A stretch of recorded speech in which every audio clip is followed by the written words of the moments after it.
Hey, welcome to AMC Heroes. This is episode 9. Thank you for tuning in, where we talk about everything cinematical involving all your favorite superheroes. Today, we've got John Campea, as always. Hey, guys. Welcome to the show. And our special guest for today is Bob Peterson, and he is author of the sci-fi book The Odds and founder of California Cold Books. Thanks for being on the show, Robert. Thank you for coming in. For having me. Thanks.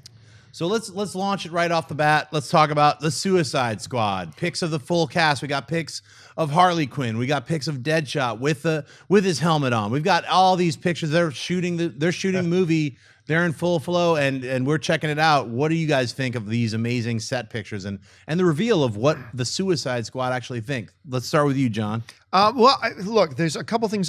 I'm reading different people with different opinions about the Harley Quinn look. Mm-hmm. I'm just going to say I like it. I really do. And it was funny because we were on Movie Talk the other day with Maude Garrett, and she said, it just threw me off because she's a big cosplayer, right? And she has dressed as Harley Quinn many a time. She goes, it threw me off that she didn't have pants. She goes, because in all the classic Harley Quinn things, she's got pants. And I said, well, yes, but on behalf of men everywhere, I'm going to tell you, we're not really so disturbed that she's not wearing pants. I mean, it's Margot Robbie. I mean, for heaven's sakes. And one of the things I pointed out, because some people are saying, she looks like some just kind of a throwaway punk rocker. I said, did you look at the picture of the Joker? If this is supposed to be Joker's Harley Quinn, and we notice on the back of that jacket it says property of the Joker, right? So this is Joker's Harley Quinn.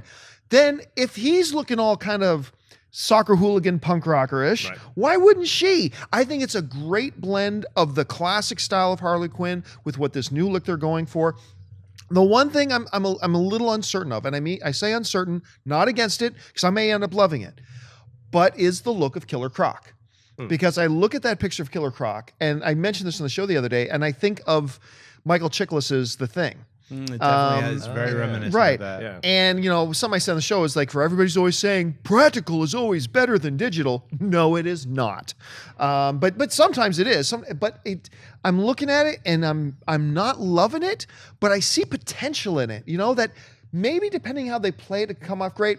Color scheme in the picture jumps out to me huge. You look at a picture of the Avengers, you got the reds and the golds and the yellows and the blues, and then you look at Suicide Squad. And just in these two snapshots, you get a real sense of the juxtaposition between the DC films and the Marvel films. Both great in their own right, and they can both be awesome and yet completely different from each other. But overall, I gotta say, I love the feel that the picture gives me. I really do. I look at the picture, I think, this works for me. I want to see this movie. And if that's what it does, then the picture does its job. How about you, Bob? Very well said. I love costumes, and I love alt costumes, and I love how if you lined up 10 people dressed as Harley Quinn, you could recognize all of them. Yes. You know what I mean? Like there's common elements of those costumes that are delightful. I went to Wizard World Comic Con in Vegas a couple of weeks ago, and my God, women and girls, little girls, love Harley Quinn. I saw so many of her, and I will say that I think it's a very fun look. I certainly recognized her right away. I hope that she will have some costume changes as well, because there's so much fun they could have with this look. Yeah. On the whole, when I saw this picture, because I'm not quite as enamored of the DC Comics universe movies, I find them to be a little humorless, but that's just me. But when I looked at this, I immediately smiled because I thought, oh, wow, this has this great Dirty Dozen, just unhinged vibe about it. You know what I mean? I was especially impressed with the look for Captain Boomerang, who's, his usual costume is pretty garish. I'm trying to call it up in my mememory, right, from the comics. He's got a bunch of dumb boomerangs on. Yeah, exactly. He's wearing a hat, and with boomerangs on it, yeah. With boomerangs on it, yeah. Although his look is alarmingly short on boomerangs, I think he looks fantastic. So, yeah, I just was delighted when I saw this picture. And did you notice, too, I'm still not sure. I got to look really close at it, but it looks like Flag has Katana on a leash. Does he? Yeah. If you look around the glare, he's got that chain coming from his hand, coming down the chain there. Oh dear. So it kind of looks like he's got her on a leash. I don't know what that's all about. But the one thing a lot of people say, going to what we were talking about costume changes, from what we've heard, weren't we talking about how there's supposed to be 8 major costume changes? Yeah, Harley Quinn is going to have every outfit that every fan wants her to have. Believe me, she's going to have the Harley Quinn look, the traditional, hey, Puddin', from the animated series. They would be remiss to not have that. yeah. So this look that we see here is right out of the comic books. It's from the new Harley Quinn, written by Jimmy Palmiotti and drawn by Amanda Connor and a bunch of other artists too. I think some of the Dodsons get in on that action, but those little shorts, that's right out of the comic book. So she's actually been in these kind of sugar shorts already, so we don't have to feel like it's not it's actually accurate to the comic book, so I'm not really bummed out about it. So and that's the thing too. Like some people, we talk about this every once in a while when they make a costume change in the movie. First of all, why do comic books get to make costume changes, character change, whatever, 50,000 times? But if a movie makes a little bit of variance, that's not true. Let's give it a break. But we always say, look, okay, if they make a costume change, they do this. As long as you look at the character and instantly you know who that character is, then the costume is close enough. Who looked at this picture and didn't instantly identify Harley Quinn? right, especially with her, like Margot got that little smile perfect. Exactly. That smile is like so good. Yep. And you know, that's also right out of the comic book with the blue and the pink hair. Yeah. So I mean, it really is comic book accurate, like the way they're portraying her, especially with the Harley Quinn's new, her new role in Suicide Squad, and just her own. She has her own individual comic, which is a super success from like a year and 2 years ago. What about Will Smith? None of us mentioned the Will Smith thing yet. You know what? Think? Yeah. It was weird to me with seeing the actual helmet thing that he's wearing or whatever that, I don't like it. I'll just say that. I wish they just kind of went with what Deadshot really looks like. It's very simple. It's just like, a chrome face with a little eyepiece. That just looks weird to me. I guess it's it's new and different that I'll have to get used to it. Right. But I like the rest of his outfit, and I like that Will Smith is playing Deadshot. So I'm sure that, just because it's new, it took me off guard for a minute. So I was like, I don't know if I like it or not, but I'm sure once I see it filmed, and it'll look a lot cooler. I think I like the way they all look. I think you nailed it when you said the Dirty Dozen. It definitely has a very odd vibe to it. They don't feel like superheroes. They feel like, the Expendables Outcast version, That's a great analogy. It's like a really weird, like, you guys are just too crazy and weird. And you know what? I mean, when you said Chiklis, you made me laugh because I was like, yeah, that's what I did. I couldn't nail it, but it is. It's the Michael Chiklis thing look. But I like that bottom picture where he's got the the hoodie on. Yes. That looks pretty cool. That's a better looking shot, including the one in the corner there, too. Yeah, that's the kind of look that I hope he maintains. Like, he's in hiding. He's like not, he looks a little like the cast photo looks a little goofy. It looks like, hey, high school prom picture or some weird, when those guys would never pose for a they're like, why are you taking a picture of me? Shoot. It feels like it's that would never happen. Right. So right. That's also kind of, it's out of character for, I think, most of the Suicide Squad or Task Force X to even pose for a photo. So when you see them all walking, like there was some on-screen footage, like people that shot, just some like, footage of them just walking around, like look, like they're doing something. And I don't know what the script is, what they're doing, but I'm sure that's the way that shot looks a lot cooler. So my one problem with Deadshot isn't that it looks different from what we're used to. It's that it looks a little too similar. It really, you put an orange side on that mask, you're looking at Deathstroke. Yeah, you're right. It just feels a little bit too much like Deathstroke to me. But I completely agree with everything else you said. I like the costume. I like Will Smith is playing it. Yeah. So I'll get over the mask once I see it in action. Yeah. Fair enough. Fair yeah. enough. But overall, really exciting. I'm actually really excited about Suicide Squad. You know what? No, nothing other than the first announcement of the star-studded cast. I haven't heard anything or seen anything from Suicide Squad that got me as pumped for the movie as this image, just because you see the style David Ayer is going for. Yeah. And I think this type of style in Ayer's hands, I think we got something that could be potentially like really, really good. Yeah, exciting. Very exciting. Well, let's move on to the other side of the fence, Marvel with Civil War concept art. We've got Cap versus Iron Man. They're flying towards each other. This is the first art to be released. We got Chris Evans saying that the Civil War is it's not an Avengers movie. It's not Avengers 2.5, but it definitely sets up Avengers Infinity War. And if this is actually some of the real concept art that just broke, you can see the stamp there. It's Umberto's site where we got that. We are not 100% sure. Like, we can't be like, this is definitely from Marvel, Disney. Yeah, we don't know for sure. We don't know if some deviant artist, some amazing, incredible dude who just whipped this out. He's like, man, I'm going to just paint this concept. I want to see Civil War concept art. Now, if you wanted to do that, you did a good job, but I think it's real. I mean, and I don't know if we're going to get that exact shot of them coming at each other, but that's definitely showing you what the Civil War is going to be about. It's one side is Captain America, the other side is Iron Man. What do you guys think? Well, having seen the Superman, I don't know if everybody's had a chance to see it yet, but Dennis and I and Roth, we went to go to the IMAX Batman versus Superman IMAX presentation. And in it, they showed the trailer that we've already seen, except the trailer in the IMAX presentation has an extra 4 or 5 seconds at the end that is this shot, but it's Batman and Superman charging at each other, the fists raise, and then the screen goes black. And it's awesome. It's basically essentially the same right. shot. Here's the thing. Meh. I mean, look, it's Civil War. We know it's Captain America and it's Iron Man. We know that already. So I look at this art, and other than the fact that the artist who drew it, whether it's an actual Marvel artist or a Deviant artist or somebody else who's just really talented, clearly a very gifted artist. But okay, I know the movie's going to be Captain America and Iron Man. I've known that for a very long time. And so, oh look, Captain America's about to fight Iron Man. Okay, and. So the picture doesn't do anything for me. I'm dying for the movie. I cannot wait for it. But I'm looking at this, and unless they showed something in there that we didn't know before, Ant-Man is on Captain America's shoulder. If we saw Ant-Man on the shoulder, that changes things. But as far as this goes, it's just like, okay, this is exactly what I was expecting. Meh.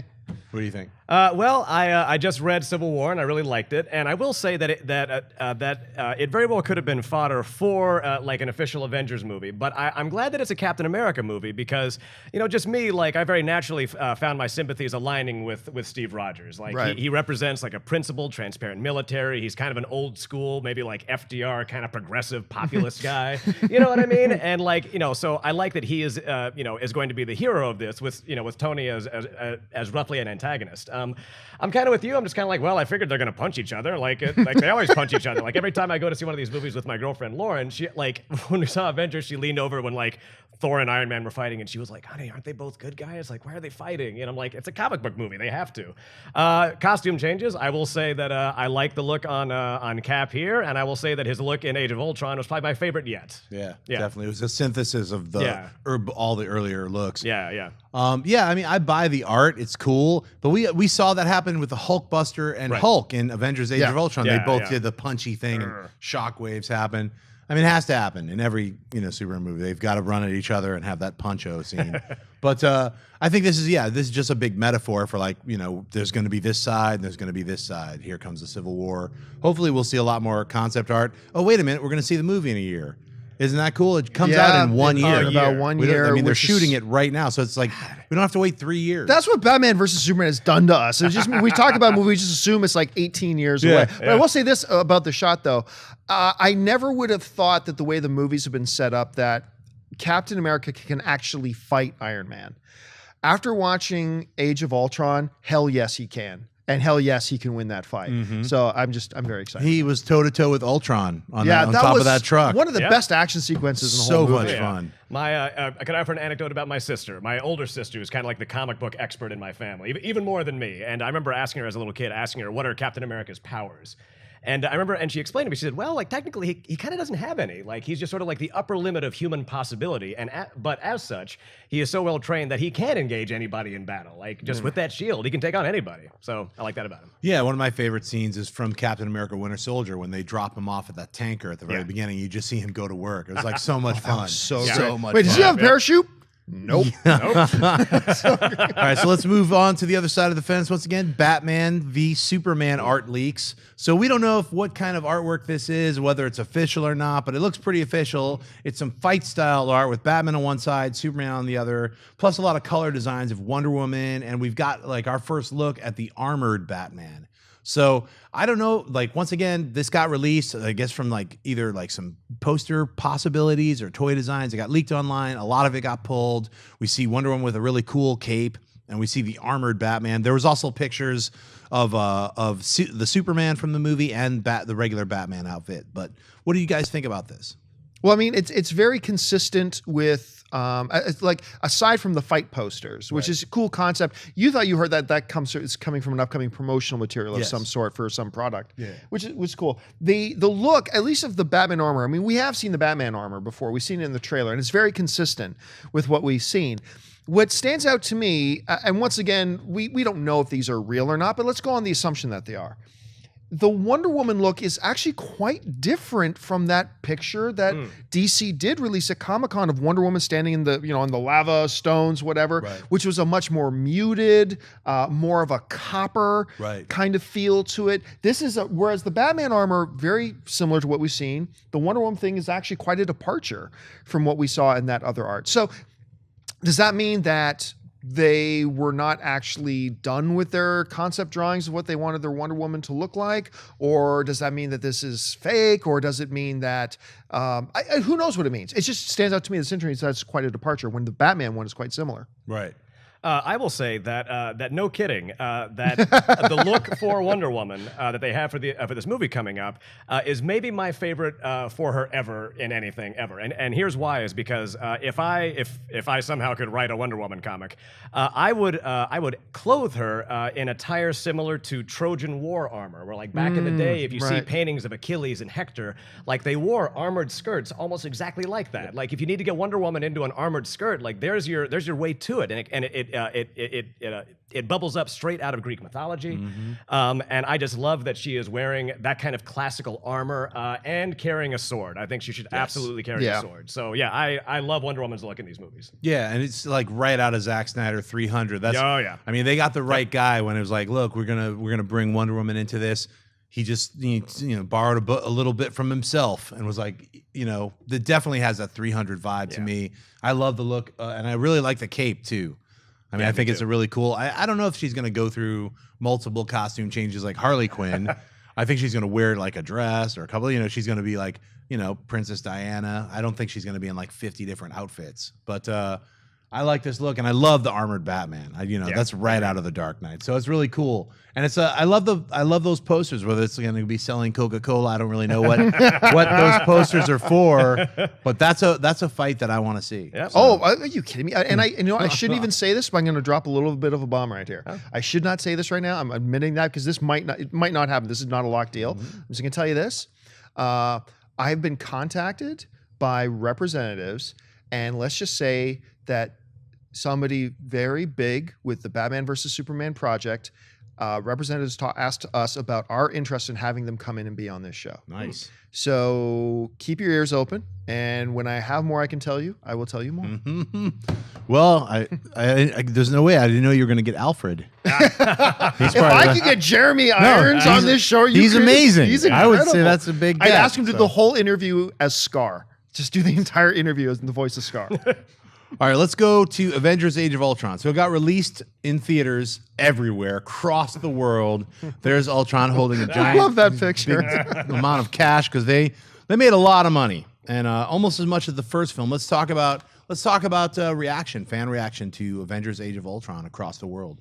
Well, it's interesting when we look at the critic reaction has not been. I'm going to tell you, I walked out of that theater the first time I saw it buzzing. I mean, and you were with me, right?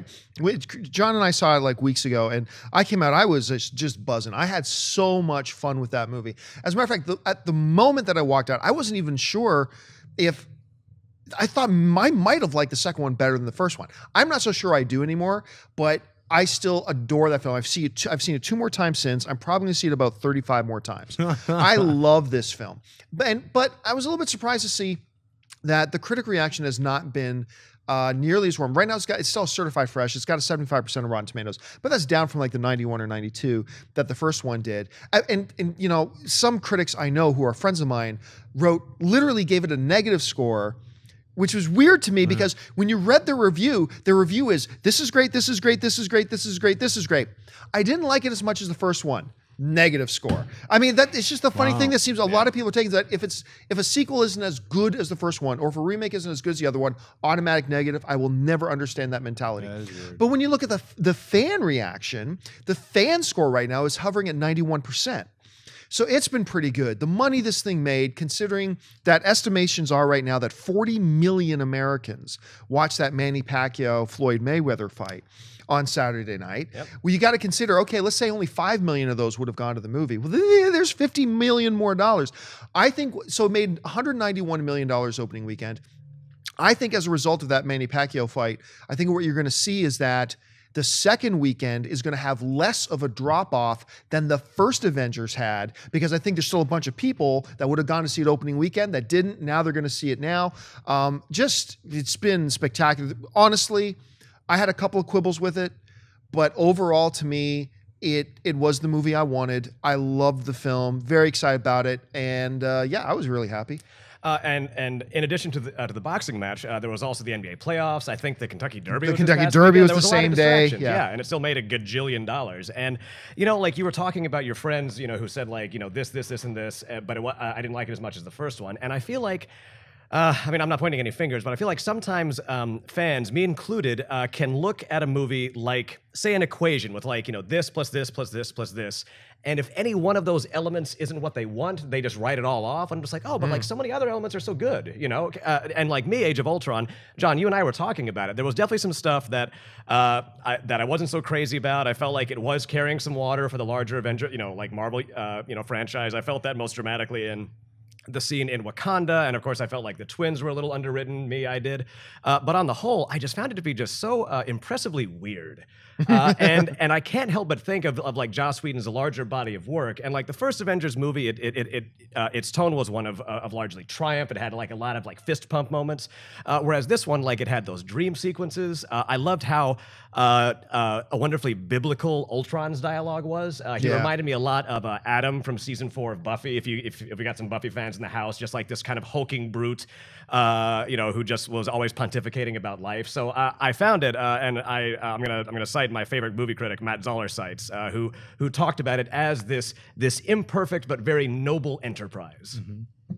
Yeah, I mean, for me, like I saw it with John a couple weeks ago, and I gave it a 9. And then upon thinking more about some of the things that I liked and didn't like, I lowered my score to an 8, which is still fantastic.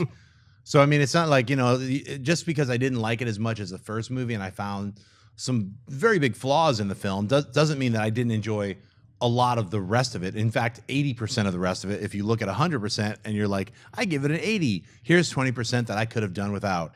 And we were talking about, you know, John likes a lot of the scenes from the farm that maybe I didn't like, but we both agree that the farm had to be there. It had to be there to develop a lot of things, as well as just to have just that very important Tony Stark, Steve Rogers sequence. It had to have that. It had to develop the you know, Black Widow, Bruce Banner sequences. It had to develop certain characters. I just felt it was a little too much to make up for the lack of the Hawkeye from the first film. I feel like they overwrote that sequence. Right. I feel like they could have pulled back on maybe. You feel like they overcompensated a little? They were overcompensated. That described my romantic life for most of my life, but anyway. Well, hey, look, I just felt like they could have pulled out maybe 3 minutes and given those 3 minutes back to, say, Scarlet Witch and Quicksilver. So, you know, I mean, the movie is what it is. It's not like I'm saying it should have been changed. It's just like, you know, when you watch it, it's a little uneven and certain scenes didn't play out as at least how I wanted them to play out.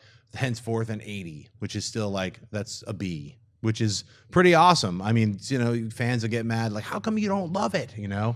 Well, I do. I love a lot of it. And I love the Hulk fight scene. I love James Spader as Ultron. I mean, he is like a great villain who delivers amazingly funny dialogue as a villain. I felt his origin was a little rushed. I wish I learned a little bit more about Baron Strucker and what he was trying to do, just to give, that's what it felt like. It's like, I've said this before. Now that we're getting into spoilers. Right. I'm not going to do any spoilers, but I would like a 4-hour version of this movie, and I would be very content that when they put out all of those scenes, some super fan is going to make their, you know, the edit, and then I could watch it on YouTube, like the 3.5-hour version. So until then, I mean, I can't wait to see it again. I'm gonna probably check out Avengers Age of Ultron this weekend. So let's move on to a thing I call minor mutations. This is a whole bunch of like little quick things that snapped around the web, snapped around the world, information, and then we're going to talk about it. So number 1, the Hulk was originally going to go gray during his possession scene in Age of Ultron. That's what they were talking about. In one of the earliest trailers that was released, he kind of had this muted gray look. And that's because they were like saying when Scarlet Witch, you know, does her little possession thing and he goes freak style, he was going to like basically become the gray Hulk because he loses. That was like indicating more loss of control or something like that. But ultimately, everybody likes the Green Hulk, and they were like, why are we making him gray? So they kept him green. Tom Hardy wishes he could have been in Suicide Squad. We'll get back to that. Bryan Singer shows a pic of Cyclops' parents basically watching the apocalypse on television. We've got The Death of Superman Lives, What Happened. It had its red carpet premiere, and it had a couple of screenings this weekend, which probably accounted for why Avengers Age of Ultron didn't make that much money. Yes, in undoubtedly. LA and Austin and in Texas in two theaters. And last but not least, Aja Butterfield, rumored to be the new Spider-Man. So let's talk about that. What pops out to you guys? Well, I mean, we've known about the Asa Butterfield thing for a while because we talked maybe even on the show about a week or 2 weeks ago about this reported short list they have of actors, and Asa's been a part of that. He's been a part of the discussion for a very long time. The Grey Hulk thing would have been interesting, but I think ultimately it would have just been a device to use for the sake of using it. Narratively, it wouldn't have pursued anything or pushed anything or done anything really new other than, ooh, look, now it's Grey Hulk, yay! Kind of like the Hulkbuster. I mean, I loved it, but I was still like, oh, we had to get the Hulkbuster in here. You Well, know? I mean, at least with the Hulkbuster, you needed something there, some kind of device, without going into spoilers, that had to be able to fight Hulk. I mean, that's fair, and they needed to have a safety in there to do that. Right. So those are the ones that jump out to me the most. How about you? John, I just want to heap praise on your shoulders for The Death of Superman Lives. I was at the premiere in Hollywood, and I just thought it was delightful. It was like it is such an impressive piece of reportage. I would instantly put it into the same category as Jodorowsky's Dune or Lost in La Mancha. It is just a great, fascinating what could have happened story. So I just want to go on record as saying that. Well done. Well, thank you so much. If I could get a quote on your poster, it would be, "What a waste of 2 years." No.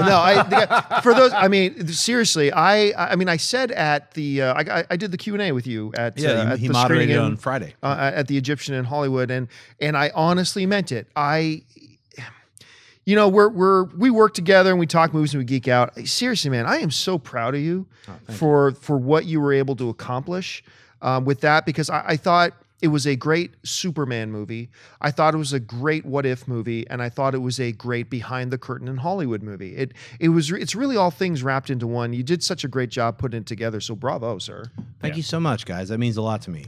And the Trying to make me cry or something. Oh, sorry. Go ahead. Yeah, and the only other thing that pops out at me is, I would want to add my voice to the chorus of people who kind of wish that Peter Parker could have been other than white, just to diversify the lineup in there. Like, I mean, he's a great actor. I mean, there's it's nothing against him, but I think it would have been nice to just have because to me, Spider-Man is basically not in terms of powers, but in terms of stature and prominence. Like, he's Marvel's Superman. He's kind of like their main big city proud hero, and it would have been nice to diversify that. But that's the only thought that I had. Well, I actually hope they go with Aja Butterfield. I thought he was fantastic in the space movie Ender's Game. I mean, he did quite well. And I didn't even want to see that movie because of the author and all these crazy things that the author had said. But when I finally saw the movie, I actually really liked it. I mean, I liked that it was oddly. I wish they were going to continue making them, but I don't think it made enough money to move into the sequel. Yeah, I don't think they're planning on doing that. My one hesitation with us, which was my hesitation with all the 5 potential actors, is that I get they're going for a younger Peter Parker. Like, we're talking about 16. I bet they're going to land on 17. Mm-hmm. I'm almost willing to bet they're going to land on 17. But the thing about Butterfield is, and maybe they've done this to him in the movies, and in Spider-Man it'll be totally different. I don't see a young 16 or 17. I see a child. Like, when I look at him. And I think he is 17 years old now. He's pretty young. So maybe my hesitation is just because that they have purposefully, like in Ender's Game and things like that, really did him up to look young. Maybe he kind of comes across that way in some publicity photos, but in Spider-Man, maybe they can actually, with actors, they usually need to age them down. Right. Maybe with this, they'll age him up a little bit so he just doesn't feel like a little kid. I particularly hope they do go with someone in high school so that we get a few movies, not just one, but maybe 3 movies of him in high school. And when he's because those were the original comic books that I read of Spider-Man, which I loved. I loved that he had to deal with all this weird high school drama and being a superhero, fighting the Lizard or fighting the Green Goblin, and then had to do homework. So it was like this kind of really fun thing that just wasn't really realized until, the Sam Raimi Spider-Man, and then the very first Amazing Spider-Man, he was in high school, and then he's instantly graduated, and it was pretty minimalized. There was 1 or 2 sequences that happened in the high school. So, you know, I mean, Well, and how old was the first Spider-Man, Sam Raimi Spider-Man? Why am I Tobey forgetting? Maguire. Tobey Maguire. He was in his 30s. No, I or think he was something like that. 36. Yeah. I think he was like 36 when he did his last Spider-Man movie. I remember because had they done Spider-Man 3, I think he was going to be 40 when Sam Raimi's Spider-Man 3 would have come out. Oh, you mean 4, Spider-Man 4. Spider-Man 4, sorry, would have come out. So in Spider-Man, I think he was like 36, which means you get an actor like Butterfield, who's like 17 or 18. Realistically speaking, you can ride this guy for 20 years as your Spider-Man and not have to change him, you know, if all things go well, right? So, I mean, that's the other advantage of getting somebody that young. For sure. And let me add a little thing that just came out this morning. Tom Hardy, you know, him talking about how he wishes he could have been in Suicide Squad. He was lamenting, saying, you know, the script was amazing and wait till you see what they do with the Joker and Harley Quinn. That's why I wanted to be part of it.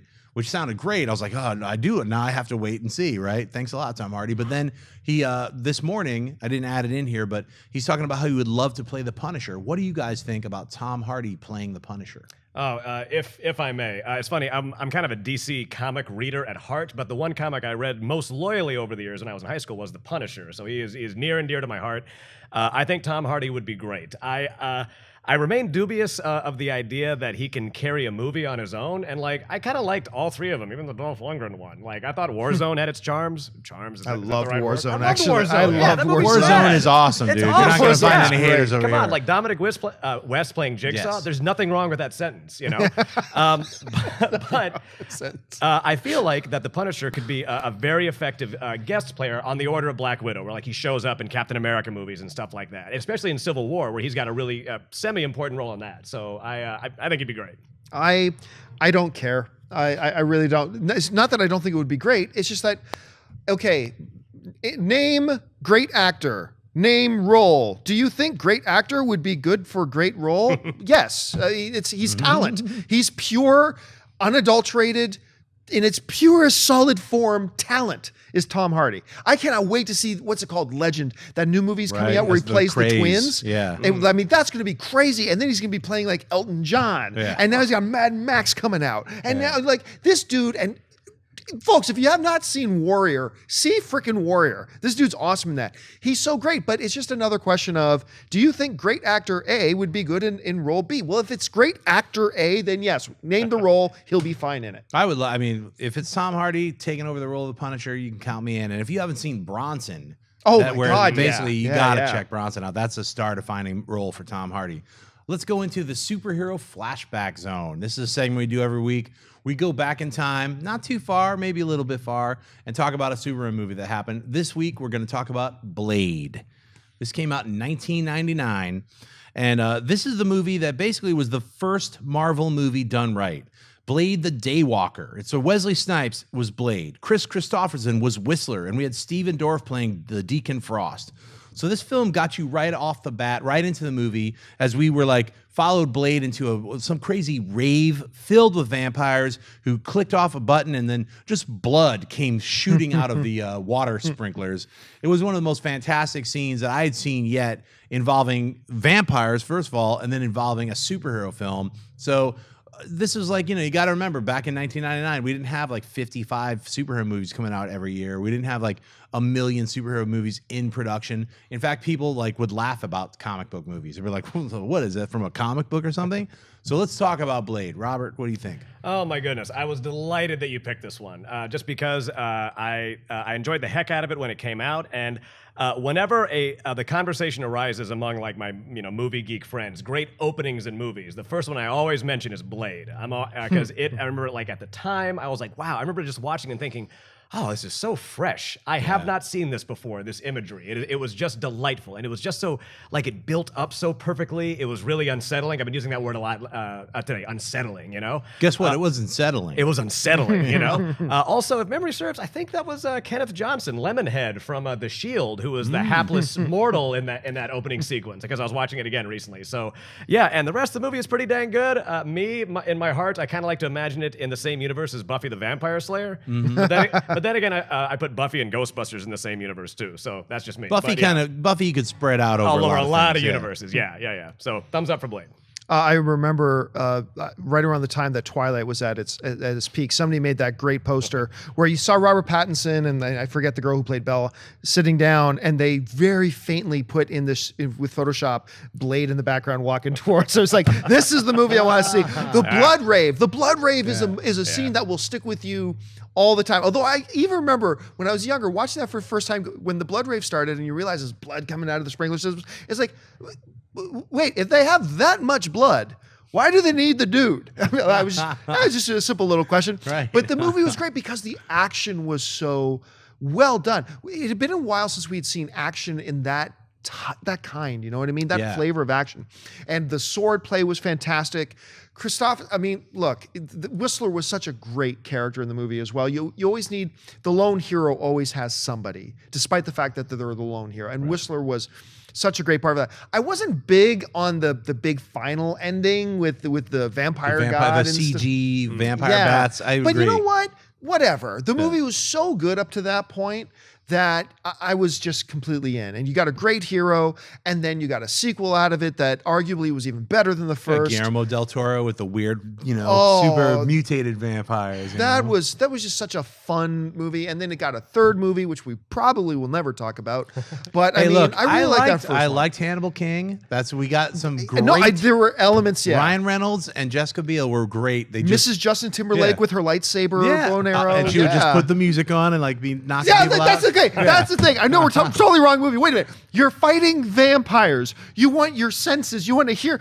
What's the first thing you do? Put it on your Beats by Dre and listen. And get those beats take going. away your sense of hearing. So I mean, let's not talk about Trinity. We're on right. Blade. I agree with you guys, that opening sequence. But for me, I also love the way that they killed vampires in this film. They basically just flamed out and became ashes. Which some people today might go, what's so original about that? Where do you think it came from? Yeah. Blade was the one that started that. That's where all that came from, because up until that point, that never happened. That was like, whoa, that's such a cool way to kill vampires. And then as technology got easier everybody could kill vampires like that. Just, people are ashing out and exploding. And Frankenstein, you're watching them explode into rainbows and like, fireworks, everything. There's 55 explosions. Oh, he's not dead yet. He's still exploding. We just have those graphics. Might as well use them. So yeah, Blade is one of the greatest superhero vampire films that you've never seen. If you haven't seen it, you should be checking out Blade. So that's our flashback. Now we're going to go to a thing we call Spotlight, where we take a superhero who is a comic book and yet has not been developed into a movie yet. So this week it's Machine Man, one of my all-time favorite Jack Kirby creations from the 80s. I was a little kid growing up, and there he is, Machine Man, also known as Aaron Stack, also known as X-51. He is one of the first AIs, and I actually like to call him the first Transformer. So if anybody out there wants to get in on something that no one else has got in on, they don't understand, they're dealing with not just an Iron Man movie type franchise, but you're dealing with Marvel's very first Transformer, a character who can turn into a car, who can turn into all these different things. And he does it in the comic books. I mean, they minimized it a lot, but that he could actually do that kind of stuff. So, I mean, what do you guys have you ever heard of Machine Man, or have you checked out those comics? I mean, the one time I read anything with Machine Man was going back ages ago. And I might have been one of his first appearances. I can't remember. I think it was at least early in his run. And when he had that fight with the Hulk. And that was, and I think he lost that fight. I can't remember. He did lose. He lost that fight. And so that was, at the time I remember like, that's a strange dude, what they can do with him. And I read a bunch more about him later on about, the development of his personality and all that kind of stuff. But it's never one that jumped out to me. And it was so weird when I saw in your notes the other day that you want to talk about Machine Man. It's like, dude, I never even hear anybody talk about this character. Like you dug up a gold one there. Yeah. Well, based on my detailed reading of his Wikipedia page this morning, I was especially intrigued by his connection to 2001. That it was really a tie-in with that. Right, it was Kirby's 2001 Space Odyssey, right? It was his 2001 comic book, and the character he introduced in the last 2 issues of 2001 was Mr. Machine. Huh. And Marvel's like, dude, why don't you just make a comic book called Machine Man? And did like a monolith in that? Oh, yeah. With the ties. Right that's there, right. Was that? That's it. That's from the very first one. There it is. Yeah. Okay, now it's coming back to me. All right. Yep. Okay, so the Hulk and the Monolith are in the same universe. I'm glad we established that. Well, yeah, I mean, when Marvel also owned Star Wars and a bunch of like Rom the Space Knight, everybody could be friends. Might as well. Micronauts, we're all pals, right? Oh, wait, rights issues. So, So yeah, somebody get on that Machine Man. Marvel, you guys own those rights. Get on it and start making the Machine Man the first Transformer. Well, let me ask you, like, Money. As somebody who's a fan of the character, like, do you see him being? Do you think they could transform him? Do you think they'd be able to take that character and make it like a film franchise out of him? Undoubtedly. In fact, I know that Secret Wars, the brand new Secret Wars that Marvel's doing, Machine Man plays a very large part because I saw him on one of Alex Ross's covers. And Alex Ross, as you guys know, super amazing, incredible artist, has a soft spot for Machine Man, just like I do. He brought X-51 into his whole Earth X as like it's kind of the Watcher type storyteller in that. That's who X-51 is. That's Machine Man. So I think he's a very rich character, and I think he's like completely underutilized. And he is, to me, I think he's the Iron Man of like in 3 years from now. If someone gets smart and gets on it, I could see him being either an animated series or a movie. It's just a no-brainer. I don't know what's going on, why they're not, tapping that right yet. So, I'm saying tap it. So let's move on into the Twitter world. Twitter questions. Tap it. Yeah. Machine Man. Hashtag tap it. Question number 1 comes from Ian Wright.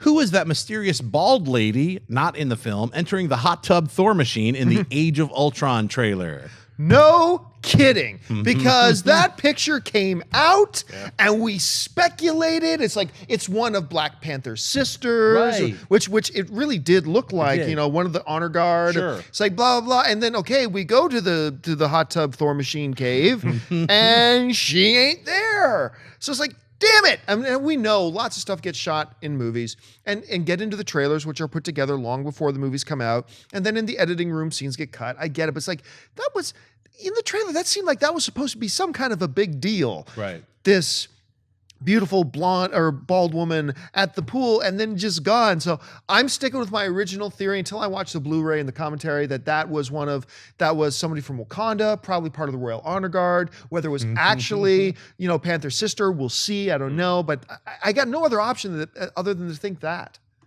What do you think? My best guess was like some kind of Asgardian equivalent of a naiad, some kind of water nymph. You know what I mean? I hadn't that would the make Black Panther sense. connection. Because that whole sequence, funny, you two were talking about the farmhouse versus the cave. I kind of liked them both because the cave had this very Tolkien-esque vibe about it, and it just got, again, that movie got so weird. He was like, "I shall re-enter my dream," Right. Yeah. So that was my best guess, just some kind of water nymph. It's funny you say that because if Thor came out, I said to a friend, if Thor came out of that water, if he had randomly found a ring sitting on the ground, I totally wouldn't have blinked. Yep. Yeah, I've said they had the cave scene just so they could get him shirtless coming out of the water Totally, for the ladies. But I also really enjoyed that cave scene, and I liked that he had to go do his vision quest so that he could find out about the Infinity Gauntlets. And it was just something that all the rest of the Avengers have zero clue about.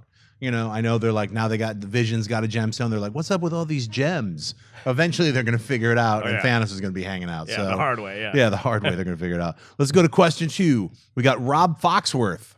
I'm sorry, it's not Rob Foxworth. It's Eduardo Anasca saying, which comic book titles, Marvel or DC or other, do you guys think would make an awesome animated franchise? So what should become an animated franchise? Well, I mean, I'm kind of torn on this because I really do want to see it as a live action franchise.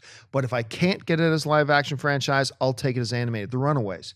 I know that Marvel has a script, and they were developing that. I think actually the same scriptwriter who was originally working on Thor turned in a kind of a pseudo spec on Runaways, and I know Marvel at some point was looking at it. They were working on some development on it, and then it got put on a shelf somewhere. I would love to see that live action. If not, I think it would make a terrific animated series. How about you? Oh, I'm basically required by law to say a Brian K. Vaughan saga. And like, I would love to see that as a live action movie, but my goodness, Fiona Staples' artwork is just so sublime, and I would love to see that done in animation. And also, it's a great book. Maybe the best book of the past 5 years for me. I'm going to stick with Ecstatics. I had mentioned that maybe 2 weeks ago. And it's Mike Allred, who's got his iZombie on right now, and you could see some of his artwork in the title sequence for iZombie.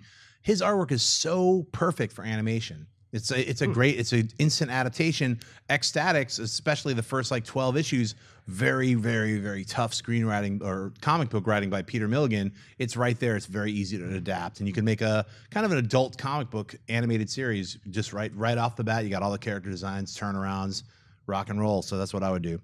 Question 3, we've got Rob Foxworth. And Rob Foxworth asks, if Thanos is gathering the Infinity Stones, why would he just give one away to Loki in the first Avengers film? Because I think he knew it furthered his cause. I think, if you're gathering assets, if you can use your assets to acquire more assets, then that's what you do. And I think that was kind of the thing there. It's also why he was very particular about it being, and remember what I keep forgetting the name. It's an obscure name of Thanos's right-hand little guy that they kill in Guardians of the Galaxy. Oh, right. But he makes a very big deal out of he who put the scepter in your hand. I mean, they make a big deal out of it. So it feels quite consistent to me. Oh, if I may, it just felt like a goofy side effect of just like the vagaries of writing a big franchise like that. Like we needed Loki to have something powerful, and it might as well be the mind gem, you know. And although now I'm gonna be like, well, actually, but looking back at the comics, I'm gonna get like hard nerd here. I feel like there is a point where Thanos, when he was wrangling the Infinity Stones, there was a point where he was gathering them, and then he kind of made the decision to use them as one, to make Death fall in love with him. And I feel like that threshold may have been passed at the end of the Avengers, when what's his name, Alexis Denisov's character said it would be to court death. So that was my best guess. Does that mean the Infinity Wars are going to introduce Death and the character of Infinity himself? Oh my God, I hope we can see the astral deities like Eternity and the Living Tribunal. They're so rad. Yeah. Oh, I don't Infinity? I mean think they Eternity. will. Oh, yeah. Eternity is one of my favorite Ditko yeah. characters that he introduced in Doctor Strange. And Doctor Strange is probably going to be tied into all these Avengers. I mean, they're gonna have to get through all these different planes and dimensions. So it could be pretty exciting. I think there's a limit to how far Kevin Feige and Marvel right now will go with all that. So I don't think we're going to see Death. I think the end credit scene in the first Avengers when he says to challenge them is to court death, and that little smile, I think that was a service to the fans. I don't think that alluded to anything. So I think Thanos, the gems, the glove, I think that's as far as they're going to go.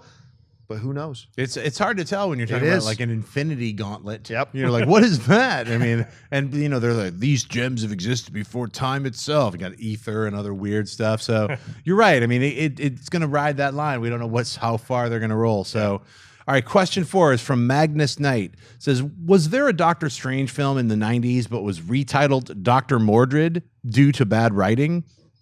I'm unfamiliar with. I've not heard of it. No idea. I will answer this. It is a Charles Band film starring Jeffrey Combs, the Reanimator himself, as Dr. Mordred.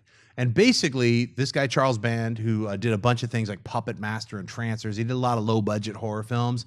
He was super Doctor Strange fan. He was like, I can't get the rights to do Doctor Strange, so I'm just going to make a Doctor Strange movie. And it's called Dr. Mordred.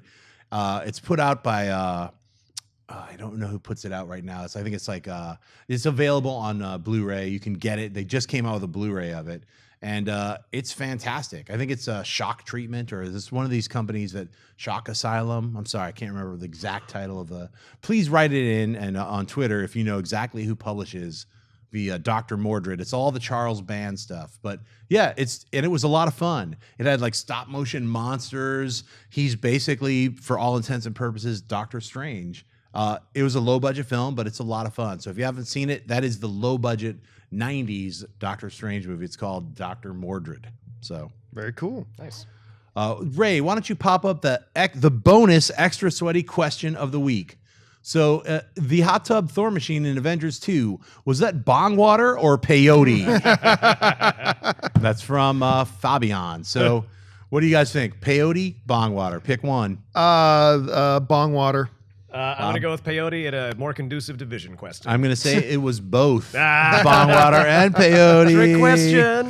Well, hey guys, thanks again for tuning in for another episode of AMC Heroes. Please write in your questions, #AMC Heroes, and we'll go through them next week and get a whole bunch more fun happening. I'm Jon Schnepp, and I'd like to thank my guest, John Campea. Where can people find you? Hey guys, you can follow me on Facebook and on Twitter. Keep up to date on everything that's going on in the world of AMC movie news, stuff like that. I usually announce stuff first on my social media channels. So on Facebook and on Twitter, just @John Campea. And Bob Peterson, where can people find you?